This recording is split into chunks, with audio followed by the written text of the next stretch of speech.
ఈరోజు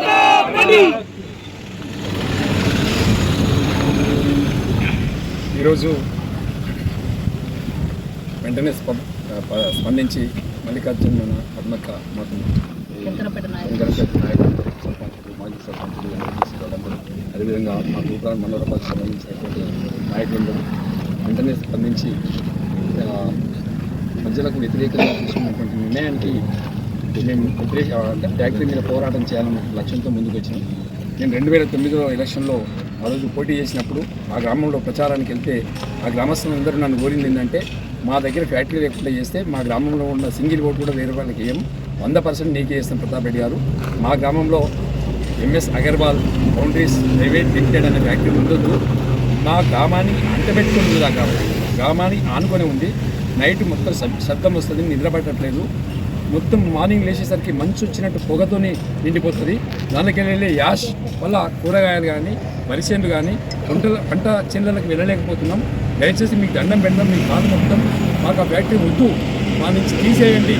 తీసేసినట్లయితే మేము ప్రజలమందరం కూడా నీ పక్షాన్ని నిలబడతామని చెప్పి 2009 నుంచి నా ఇంట పడతా ఉన్నాం.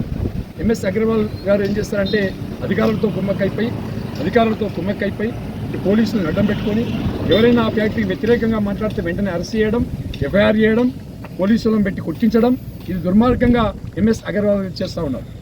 ఎంఎస్ అగర్వాల్ గారికి నేను విజ్ఞప్తి చేసేది ఏంటంటే నీకు మానవత్వం ఉంటే మానవతా దృక్పథంతో నువ్వు ఫ్యాక్టరీ వెంటనే అక్కడి నుంచి రిమూవ్ అయ్యి ఫ్యాక్టరీ అక్కడి నుంచి తప్పించండి. మేము కలెక్టర్ గారిని కూడా రిక్వెస్ట్ చేస్తున్నాం.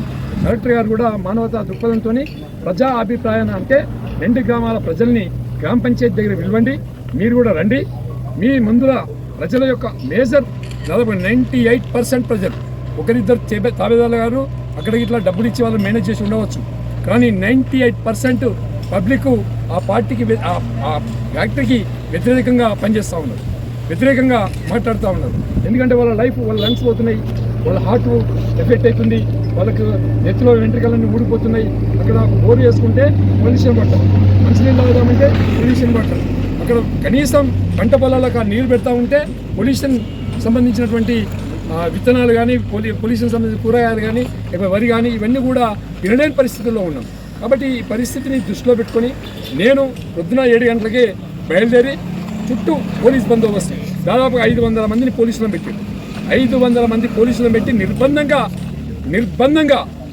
గ్రామస్తులను ఎవరిని రాకుండా చేసి మన ఎన్జిఓల పేరు మీద దొంగ కార్డు క్రియేట్ చేసి ఎంఎస్ అగర్వాల్ అనే వ్యక్తి ఎన్జిఓల పేరు మీద దొంగ కార్డు క్రియేట్ చేసి ప్రైవేటు వ్యక్తుల్ని ఒక 50 మందిని తీసుకొచ్చి వాళ్ళతోని పాజిటివ్ చెప్పించుకునే ప్రయత్నం చేసింది. యాక్చువల్గా ఆ గ్రామానికి సంబంధించిన వాళ్ళు అక్కడ ఎవరు లేకుండా గ్రామం చుట్టూ పోలీస్ బందోబస్తు పెట్టి అక్కడ ఉన్నటువంటి యువకులను కానీ మహిళల్ని కానీ ఎవరిని రాకుండా అడ్డుకునే ప్రయత్నం చేసింది. నేను ప్రజల పక్షాన, బీఆర్ఎస్ పార్టీ పక్షాన ప్రజల కోసం నేను అక్కడికి వెళ్తే నన్ను అక్కడ ఉన్నటువంటి డిఎస్పీ గారు, సిఐ గారు అక్కడ దాదాపు 500 మంది పోలీసులను పెట్టి నన్ను అరెస్ట్ చేసి, నాతో పాటు సత్యనారాయణ గౌడ్ని అరెస్ట్ చేసి, ఆ గ్రామంలో ఉన్నటువంటి యువకుల్ని కూడా అరెస్ట్ చేసి గ్రామంలోకి వెళ్ళి ఎవరిని వెళ్ళకుండా చూసి అటు శివంపేట పోలీస్ స్టేషన్, ఇటు శంకరపల్లి పోలీస్ స్టేషన్లో పెట్టి నిర్బంధంగా చేస్తూ ఉన్నారు. మేము కలెక్టర్ గారికి విజ్ఞప్తి చేస్తున్నాం, రేపు 12 గంటలకు కలెక్టర్ గారిని కలుస్తాం, కలెక్టర్ గారికి రిప్రజెంటేషన్ ఇస్తాం.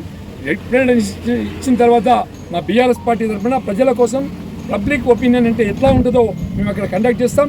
కండక్ట్ చేసిన తర్వాత ఆ ప్రజల యొక్క అభిప్రాయాన్ని కూడా వీడియో తీసి కలెక్టర్ గారికి పంపిస్తాం. కలెక్టర్ గారు రెస్పాండ్ కావాలి. కలెక్టర్ గారు రెస్పాండ్ కాక మళ్ళీ కనుక వాళ్ళకి ఎక్స్టెన్షన్కి టైం ఇచ్చినట్టయితే మేము కోర్టుకు కూడా వెళ్తాం. కోర్టులో కూడా మా ప్రజా అభిప్రాయం సరిగ్గా జరగలేదు, మళ్ళీ ప్రజా అభిప్రాయం పోలీసుల నిర్బంధంలో కాకుండా ప్రజల మధ్యలో జరగాలని చెప్పేసి కోరుకొని మరి కోర్టులను కూడా న్యాయస్థానాన్ని కూడా ఆశ్రయించి న్యాయం కోసం పోరాటం చేస్తాం. అది కూడా వినకపోతే, అది కూడా రాకపోతే మాకు దిక్కేందంటే 2,000-3,000 మంది 2 గ్రామాలలో ఉంటారు. దాంతోపాటు బీఆర్ఎస్ పార్టీ శ్రేణులు 10,000 మంది ఉంటారు.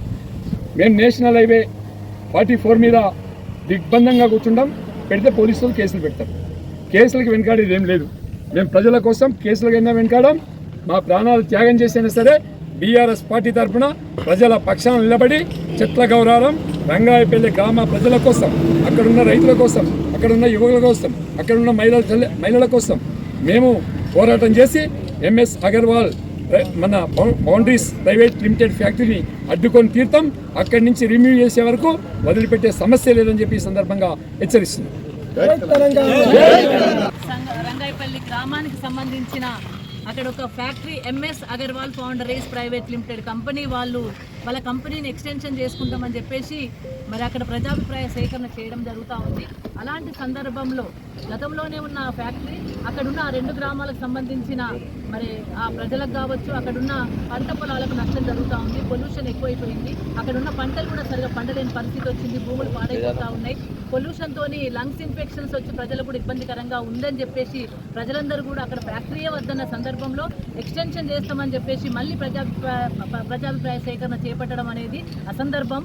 నిజంగా కూడా మరి ప్రభుత్వానికి చిత్తశుద్ధి ఉంటే అక్కడ ఫ్యాక్టరీనే ఎత్తేయాలని చెప్పేసి మేము డిమాండ్ చేస్తున్నాం.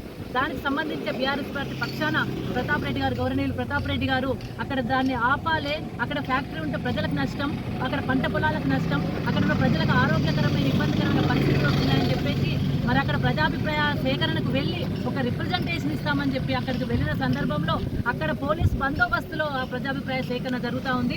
దాంట్లో వెళ్ళి ఒక రిప్రజెంటేషన్ ఇచ్చి ఇక్కడ ఒక ఫ్యాక్టరీ కట్టడమే బాలేదు, ఇక్కడ ఇబ్బందికరమైన పరిస్థితులు ఉన్నాయని చెప్పడానికి వెళ్తే మరి ప్రివెంటివ్గా అరెస్ట్ చేసి శంకరంపేట మండలానికి తీసుకురావడం జరిగింది. ఏం ప్రజాభిప్రాయ సేకరణ చేస్తూ ఉన్నారు మీరు? అక్కడ 3000 మంది జనాభా 2 గ్రామాలకు సంబంధించి, మీ దగ్గర ఉన్నది 40-50 మంది జనాలు అక్కడికి వచ్చిండ్రు. అదే ప్రజాభిప్రాయ సేకరణ. అందుకే ఇది ప్రజాభిప్రాయ సేకరణ కాదు, పోలీసుల బందోబస్తు మంద నిర్బంధంగా ఆ ప్రజాభిప్రాయ సేకరణ చేపట్టి నిర్బంధంగా అక్కడ ఫ్యాక్టరీని ఎక్స్టెన్షన్ చేయాలని చెప్పేసి అక్కడ కంపెనీ వాళ్ళు భావిస్తూ ఉన్నారు. దానికి ప్రభుత్వం సపోర్ట్ చేస్తూ ఉంది, దానికి పోలీసులు సపోర్ట్ చేస్తూ ఉన్నారు. దాన్ని పూర్తిగా ఖండిస్తూ ఉన్నాం. మరి అంతేకాకుండా బీఆర్ఎస్ నాయకులు ప్రజాభిప్రాయ సేకరణను కనీసం రిప్రజెంటేషన్ చేసే హక్కు లేదా? వాళ్ళని తీసుకొచ్చి నిర్బంధించి పోలీస్ స్టేషన్లో పెడతారా? అరెస్ట్ చేస్తారా? ఇది ఎక్కడ అన్యాయం? ప్రజాభిప్రాయ సేకరణ అంటే అందరు ప్రజలతో మమేకమై పనిచేసి రేపు ఆ ఊర్లో ఎట్లా ఉండాలి, ఆ గ్రామాల పరిస్థితి ఏంది, ఈ పొల్యూషన్తో ఎంత ఇబ్బంది వస్తుందో చెప్పుకునే అవకాశం లేదా? ఇదేనా ఈ ప్రభుత్వం యొక్క నిర్బంధ వైఖరి, ఈ ప్రభుత్వం యొక్క నిరంకుశ వైఖరి? అందుకే మేము డెఫినెట్గా దాన్ని ఖండిస్తూ ఉన్నాం. ఏదైతే ప్రజాభిప్రాయ సేకరణకు వెళ్తున్న బీఆర్ఎస్ నాయకులను ప్రివెంటివ్గా అరెస్ట్ చేయడాన్ని ఖండిస్తూ ఉన్నాం. అదేవిధంగా అక్కడ ఫ్యాక్టరీ ఎక్స్టెన్షన్ కూడా ఖండిస్తూ ఉన్నాం. తప్పకుండా రేపు అధికారులను కలుస్తాం, పై అధికారులను కలుస్తాం. అవసరమైతే హైకోర్టులో ప్రైవేట్ పిల్ కూడా వేస్తాం. ఈ సందర్భంగా హెచ్ఆర్సీని కూడా ఆశ్రయిస్తామని సందర్భంగా తెలియజేస్తూ ప్రజాభిప్రాయ సేకరణ కాదు, అది ప్రజా నిర్బంధ అభిప్రాయ సేకరణ చేస్తూ ఉన్నారు. పోలీస్ బందోబస్తు మధ్యలో అభిప్రాయ సేకరణ చేస్తుంది కాబట్టి దాన్ని ఖండిస్తూ ఉన్నాం. అక్కడ ఎట్టి పరిస్థితుల్లో ఎక్స్టెన్షన్ ఇవ్వడానికి వీల్లేదని కూడా ఈ సందర్భంగా తెలియజేస్తూ మా బీఆర్ఎస్ నాయకులు ఎవరైతే ప్రతాపన్నతో పాటు వారి అనుచరులను కూడా తీసుకొచ్చి స్టేషన్లో పెట్టడం ఇది మరొక నిర్బంధమైన చర్య. దీన్ని కూడా పూర్తిగా ఖండిస్తూ ఉన్నాం. జై తెలంగాణ, జై కేసీఆర్.